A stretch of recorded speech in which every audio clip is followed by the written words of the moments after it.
একেবারে আনন্দিত।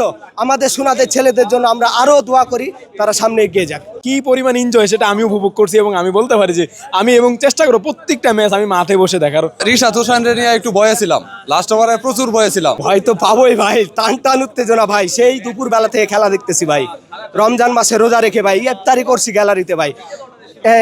যে আশাটুকু দিছে ভাই আমরা খুবই খুশি, একেবারে আনন্দিত। আমাদের সোনাদের ছেলেদের জন্য আমরা আরো দোয়া করি তারা সামনে এগিয়ে যাক। তো আমার অনেক প্রত্যাশা ছিল যে বাংলাদেশ জিতবে। শেষ পর্যন্ত যদিও অনেক ফাইট হয়েছে, একটা নার্ভাসনেস কাজ করছে, কিন্তু আলটিমেটলি বাংলাদেশ তাদের শক্তি সামর্থ্য দেখিয়ে দিয়েছে এবং খুবই ভালো খেলেছে। শেষ মুহূর্তে ভেবেছিলাম মুস্তাফিজ ইনজুরি হয়ে যাবে এবং বাংলাদেশ হয়তো ম্যাচটা হেরে যাবে, কিন্তু আলহামদুলিল্লাহ মুস্তাফিজ আবার কামব্যাক করেছে। এই অবস্থা তো সে নিজের দর্শকদের উৎসাহে এবং নিজের যে একটা আত্মবিশ্বাস এটা নিয়ে সে কামব্যাক করে পরের বলটিতে আউট করে আমাদেরকে ম্যাচটি মোমেন্টাম ঘুরিয়ে দিয়েছে।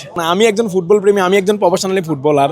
আসলে আমি ক্রিকেট স্টেডিয়ামে কখনো ম্যাচ দেখতে আসি না, জাস্ট মোবাইলেই দেখি।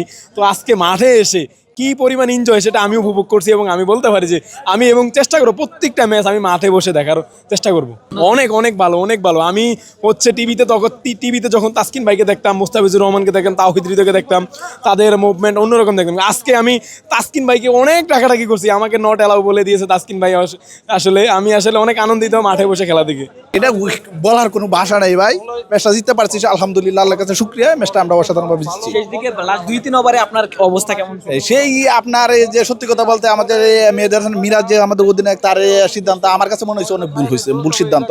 মাঝের ওভারগুলো যদি ওকেশনের বলেন, যখন রিশাদে মায়ের কাটছে, যখন যে ওকেশনের বোলিংয়ের দ্বারাতে সাইফ হাসান এবং আফিফ হোসেন দ্বারাতে যদি বল করতো, অবশ্যই আমার কাছে মনে হইতো যে জিনিসটা ইজি হয়ে আসতো এবং মূল বোলারগুলো আপনার লাস্টের দিকে থাকতে পারতো।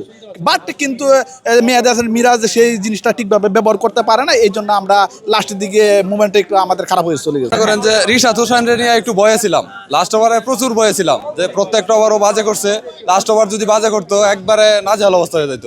তবে আলহামদুলিল্লাহ রিশাদ হোসেন ভালো করছে, লাস্ট ওভারটা অনেক ভালো করছে অন্য ওভারের তুলনায়। সেক্ষেত্রে রিশাদ হোসেনের জন্য আমরা জিতে গেছি।